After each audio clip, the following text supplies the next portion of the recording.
materi ini kan udah pernah kita bahas ya pada saat pertemuan keberapa ya? Kedua atau ketiga saya lupa tuh.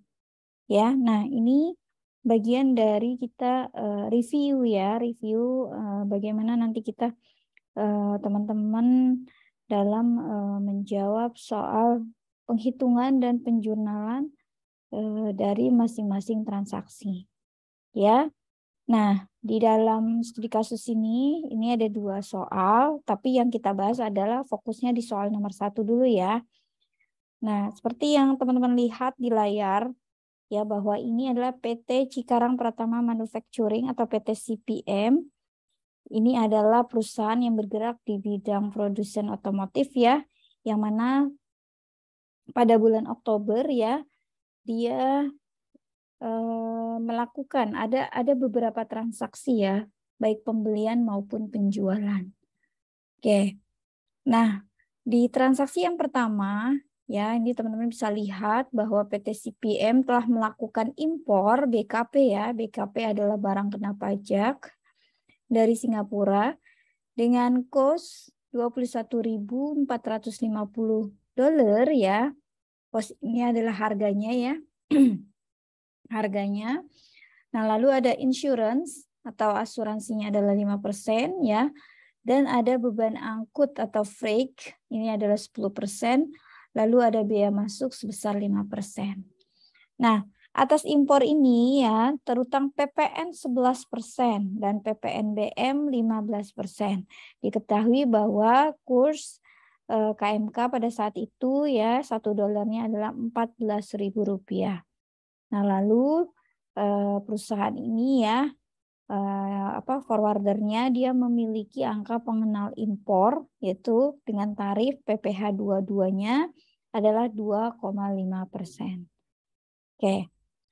Karena ini kasusnya Oktober 22 ya, Oktober 2022, maka tarif PPN-nya sudah 11%. Gitu ya, teman-teman ya. Nah, kalau misalkan case-nya nanti saya buat misalkan di bulan Maret 2022 atau Februari ya 2022 atau di bawah April 2022 ya, maka tarifnya masih menggunakan 10%. Nah, tapi setelah dimulai dari April ya, 1 April 2022 sampai saat ini sudah menggunakan tarif 11%. Gitu ya teman-teman ya. Nanti pada saat mengerjakan teman-teman lihat dulu kasusnya ini di bulan atau di periode apa. Ya, begitu ya. Oke, baik. Nah, tadi kita udah tahu bahwa ada kasus ya atau ada transaksi pembelian barang kena pajak ya. Pembelian impor barang kena pajak. Nah, artinya di sini teman-teman diminta untuk menghitung besaran dari PPh pasal 22 impor dan PPN impor serta PPNBM-nya. Gitu ya. Karena ini barang mewah ya. Maka ada PPNBM-nya. Oke. Nah, kita hitung dulu nih. Nah, semuanya kita konversi dulu ke rupiah ya. Karena nanti kan wajib pajaknya membayar dalam rupiah ya, menyetor ke kas negaranya dalam bentuk mata uang rupiah. Oke. Nah, di sini bisa teman-teman lihat bahwa cost-nya atau harganya tadi adalah $21.450 dikalikan dengan 14.000 ya, maka dapatlah Rp300.300.000. Oke. Ya. Nah, terus yang kedua ada insurance ya, insurance-nya 5% kita kalikan dari cost ya, maka dapatlah 15.015.000. Oke. Yang berikutnya freight atau beban angkutnya itu dia 10% ya dari cost juga ya, maka sebesar 30.030.000. Nah, jadi pada saat menghitung PPh pasal 22 impor atau PPN impor ya, langkah yang pertama teman-teman harus mencari besaran dari CIF-nya. Nah, CIF ini apa? CIF itu kepanjangan dari cost ditambah insurance ya, ditambah dengan freight. Oke. Nah ya, nah ini kan CIF-nya sudah kita hitung ya kan? Maka menjadi 345.345.000 rupiah. Oke, cantik kan angkanya 345 ya. Oke. Nah, setelah sudah dihitung CIF-nya ya, cost insurance dan freight tadi, maka di sini kan ada tambahannya, ada biaya masuk ya. Biaya masuk itu karena impor ya, pasti pada saat di bea cukai itu dikenakan biaya masuk ya. Gitu kan? Nah, ada biaya masuknya itu sebesar 5% dari CIF ya. Nah, itu adalah 17.267.250 rupiah. Maka nilai impornya menjadi atau DPP-nya ya, nilai impor sama dengan DPP ya teman-teman di PPh 22 impor ini menjadi 362.612.250. Jadi CIF ditambah dengan bea masuk. Nah, ketemulah namanya nilai impor atau DPP. Oke, sampai sini bisa diikuti teman-teman? Bisa, Bu. Oke, lanjut ya. Nah, setelah DPP-nya sudah kita ketahui ya, namanya DPP kan dasar pengenaan pajak ya, atau nilai impornya sudah kita ketahui, maka kita bisa menghitung besaran dari PPN terutang ya, terus PPNBM dan PPh pasal 22 terutangnya.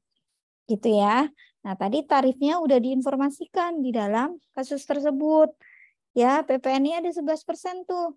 11% dari DPP ya, maka dapatlah nih 39.887.347.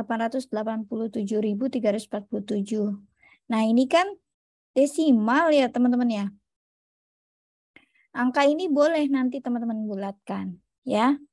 Jadi desimalnya nggak dipakai juga nggak apa-apa. Boleh dibulatkan. Jadi 348 misalkan gitu ya. Nah, kemudian ada PPNBM. PPNBM-nya adalah 15% ya. 15% dari nilai impor atau DPP-nya. Maka dapatlah 54.391.838. Oke. Nah, yang terakhir adalah kita menghitung besaran dari PPh pasal 22. Ya. Berapa PPh pasal 22-nya? Nah, karena dia memiliki angka pengenal impor, tarifnya adalah 2,5%. Kalau dia non-API itu adalah 7,5%. Ya. Nanti kalau misalnya di kasus nih, saya nggak infoin besaran tarifnya. Jadi teman-teman udah tahu tuh, memiliki API, oh udah punya API berarti tarifnya 2,5%. Ingat aja kayak kita bayar zakat 2,5% ya. Kalau non-API dia lebih tinggi, yaitu 7,5%.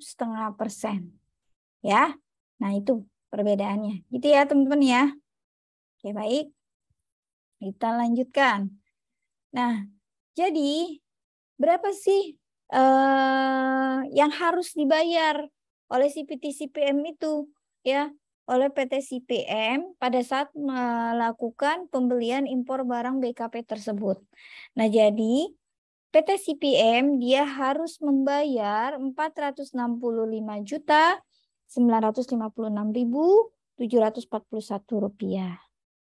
Oke, nah itu cara menghitung besaran dari PPh pasal 22 impor dan PPN impor. Ya, jadi begitu langkah-langkahnya ya teman-teman ya. Nah, kita udah tahu nih penghitungannya. Lalu kita terjemahkan ke dalam jurnalnya. Nah, karena ini kan case-nya adalah kepada PT CPM, maka kita buat jurnalnya pada saat pembelian saja. Sama pengkreditan nanti. Karena di akhir soal itu diminta teman-teman menghitung besaran dari kredit pajaknya. Ya, oke. Nah, kemudian ya, kita buat jurnalnya. Ya, saat pembelian. Nah, ini ya tergantung nanti metode pencatatannya ya untuk persediaan. Karena kan ini nanti setiap pembelian itu kan masuk ke dalam persediaan barang dagang ya teman-teman, atau merchandise inventory. Jadi apabila perusahaan menganut ya metode fisik, maka muncul namanya nanti pembelian ya, pembelian yang bertambah. Tapi kalau misalkan perusahaan melakukan pencatatannya menggunakan metode perpetual, maka dia menggunakan akun persediaan atau merchandise inventory. Ya, ini nanti opsional aja ya, tergantung metode pencatatan perusahaannya. Apakah menggunakan metode fisik atau metode perpetual. Ya, gitu ya teman-teman ya. Nah, jadi ini opsional aja. Boleh pembelian atau persediaan. Nah, sebesar berapa? Tadi kan pembeliannya nih berapa nih? Nah, ini dapat dari nilai impor ya, 362 ya, 612.250. Gitu ya. Nah, lalu ya, ada PPN masukan karena beli ya, ada fed in jadinya. Ya, PPN masukan itu 39 juta. 887 gitu kan, 347. Nanti teman-teman tinggal turunin aja nih, ya enggak angkanya. Tuh. Ya. Nah, lalu ada PPNBM atau pajak penjualan barang mewah. Nah, ini diturunin lagi kan karena kita tadi udah hitung ya. Oke. Nah, yang terakhir ada PPh 22 dibayar di muka. Berapa nih? 9.65306 ya. Nah, lalu kas atau banknya berapa ini? Tinggal turunin angkanya ya enggak? 465.956.741.5. Oke. Gitu teman-teman. Nah, ini jurnal pada saat PT CPM melakukan pembelian impor. Nah, yang berikutnya, nah, karena ini ada pembelian, maka sudah pasti nanti PPh 22-nya ya, itu bisa dikreditkan di akhir tahun pada saat menyusun SPT tahunan badan, WP badan ya. Nah, lalu di sini kita jurnal itu PPh badan terutang ya pada PPh pasal 22 dibayar di muka. Ya, ini tinggal diturunin aja nih angkanya. Yang tadinya di debit karena sudah dikreditkan ya, maka pindah ke kredit. Gitu teman-teman. Dah, sampai sini ada pertanyaan nggak? Untuk yang poin A terkait dengan pembelian impor BKP. Silakan sebelum Ibu lanjutkan ke nomor berikutnya, atau ke poin berikutnya. Monggo teman-teman.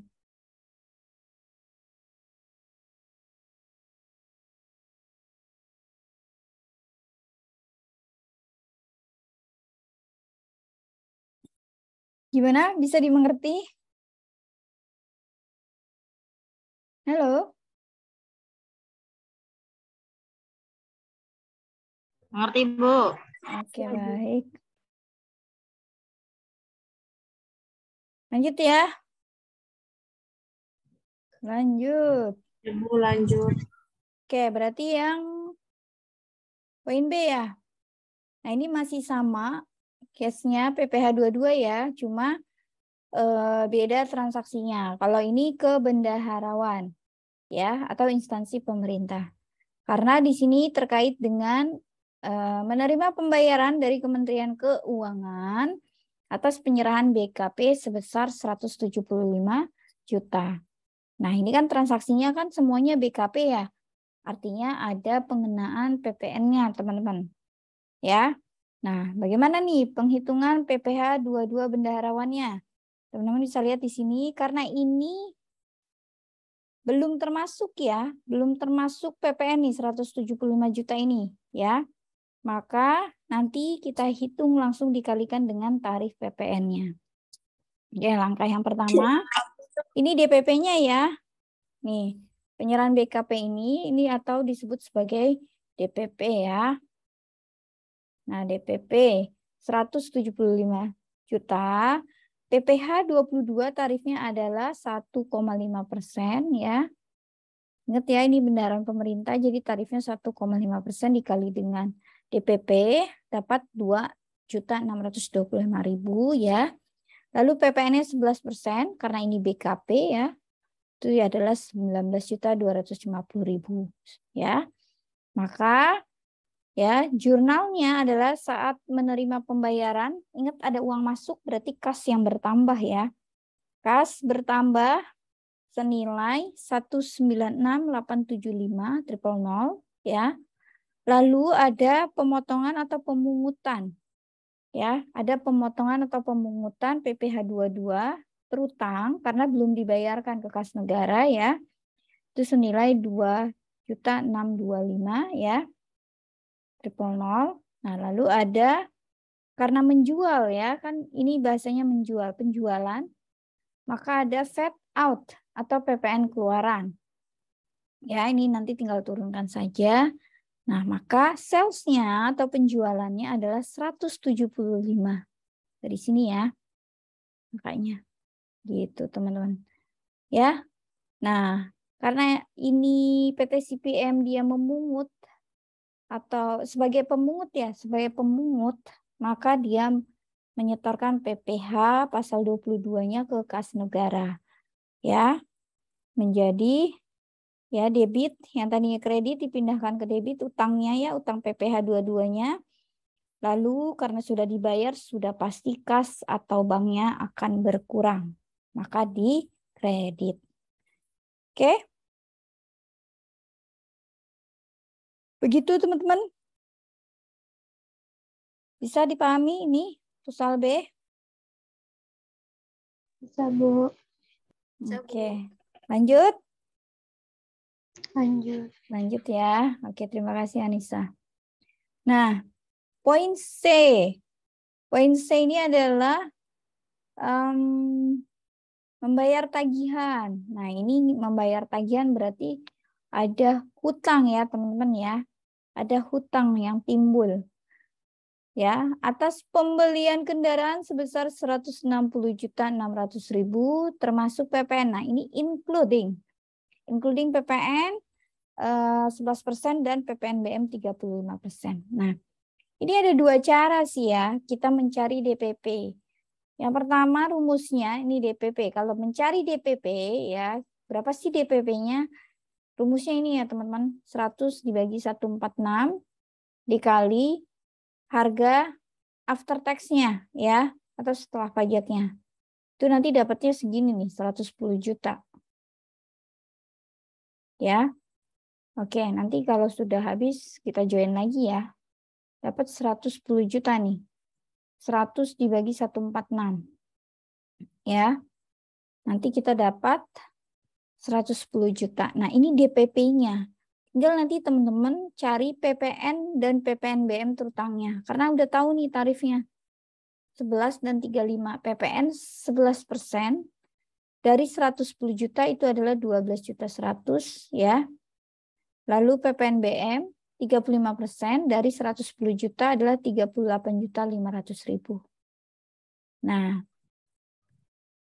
masih ada yang bingung ini 146 dapat dari mana? Iya Bu, 146 dari mana ya Bu? Oke, ini di bawahnya udah saya kasih note sih sebenarnya tuh.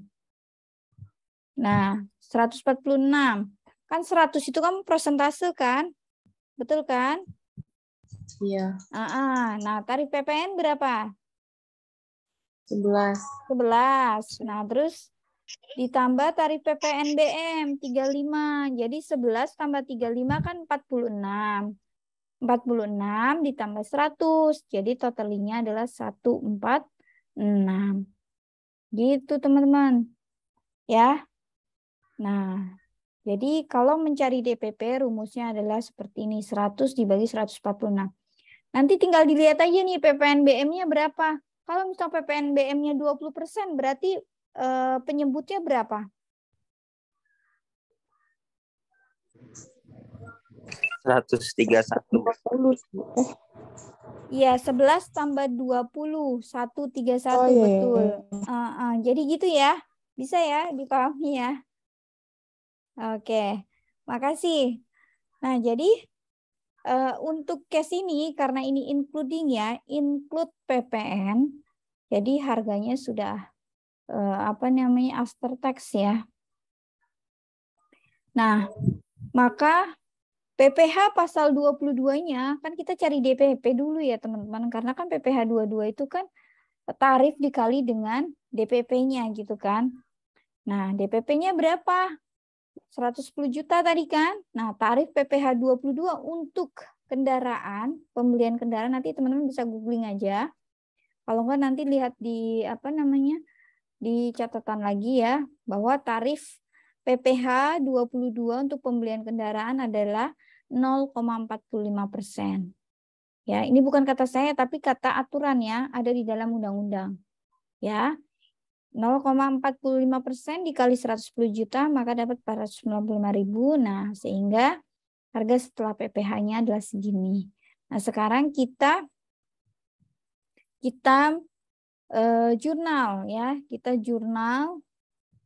Nah, ini ada saat pembayaran hutang, muncul hutang pembelian kendaraan ya. Karena dibayar maka hutangnya berkurang kan, di debit 110 juta karena DPP-nya tadi. Lalu ada VAT in ya atau pajak masukan 12.100 di debit dan ada PPNBM di debit 38.500.000 dan ada PPh 22 dibayar di muka di debit juga 455.000. Nah, maka kas atau banknya adalah dibayar 161.095. Ini dijumlahkan semua hasilnya segini. Gitu teman-teman. Ya, kurang lebih seperti itu. Oke, sampai sini ada pertanyaan, bisa diikuti. Cukup jelas untuk ini? Jelas, Bu. Baik. Ya. Nah, jadi pada saat pengkreditan PPh 22 ya, maka PPh badan terutang 495 di debit dan PPh pasal 22 dibayar di mukanya di kredit 495.000. Ya. Nah, nanti ini kenapa saya beri tanda bintang? Karena ini menginformasikan bahwa ini bisa dikreditkan nanti di akhir tahun pajak pada saat penghitungan SPT tahunan PPh WP badan.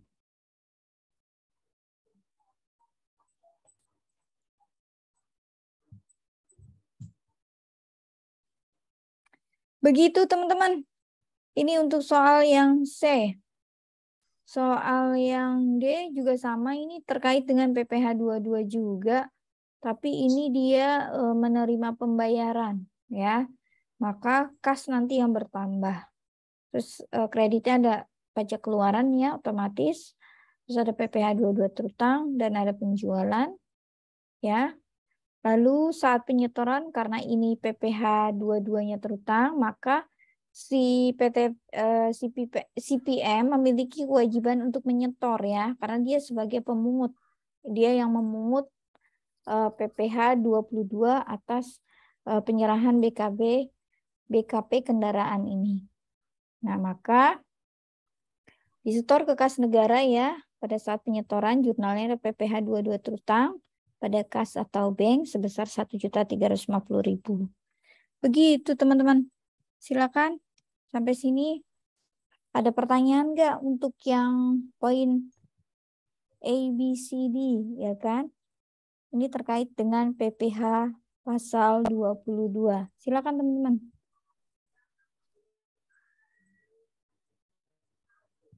Kalau nggak ada pertanyaan nanti saya kasih studi kasus saja langsung ya. Nanti teman-teman tinggal mengerjakan dilanjutin maksudnya mengerjakan. Ada studi kasusnya nanti saya kirim ke ini ke grup kelas. Silakan teman-teman.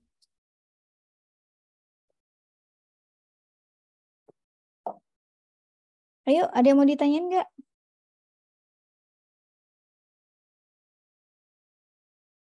Cukup jelas? Ibu izin bertanya, Silakan Melin. untuk poin yang A tadi, untuk PPh impor, dia cost-nya atau insurance atau freight-nya itu selalu diketahui angkanya ya, Bu? Ya, misalkan ini kan contohnya ada. Kalau nggak ada nanti ngitung sendiri berapa persennya, persentasenya. Gitu. Oh iya, Bu. Mm-mm. Tapi biasanya sih udah ditentukan dari apa namanya, dari negaranya gitu. Biasanya tuh kalau beli barang impor harganya berapa, nanti ada asuransinya udah diketahui nih. Besaran prosentasenya itu kan dilihat dari bentuk barangnya, asuransinya kan berapa persen gitu dari eh, harga barangnya. Beban angkutnya pun sama gitu, berapa persen gitu. Biasanya sih idealnya adalah 5 sampai 10 sih idealnya gitu. Karena itu udah gede Berarti banget. persentasenya selalu disebutkan ya, Bu ya? Iya, gitu. Cuma memang prosentasenya itu berapa-berapa, ya kan? Tergantung tadi, maksudnya jenis barangnya gitu. Tapi biasanya udah disebutkan sih sama sellernya ya, sama import apa sama penjualnya gitu. Udah disebutkan, oh barang ini kena asuransinya sekian persen gitu. Sama kan kayak kita beli barang misalkan di toko online atau di marketplace. Misalkan ada asuransi berapa rupiah kan udah diketahui di bawahnya itu kan. Jadi tergantung jenis barang yang kita order gitu. Semakin besar, semakin mahal ya cost-nya kan sudah pasti asuransinya juga makin mahal gitu. Biasanya sih idealnya ya 5 sampai 10% lah. Udah gede banget itu gitu teman-teman. Nah, gunanya asuransi ini kan adalah untuk memproteksi ya apabila terjadi kehilangan gitu, terjadi kerusakan dan lain sebagainya. Begitu sih, Melin, gitu. Iya, Bu. Makasih Oh, ya, Bu. oke, sama-sama. Yang lain gimana? Ini tinggal 1 menit lagi lah. Oke, silakan. Ada pertanyaan nggak?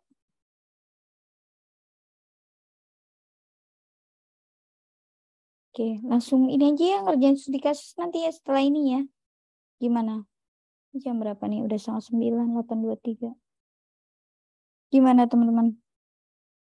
Kan ini udah saya jawab semua loh.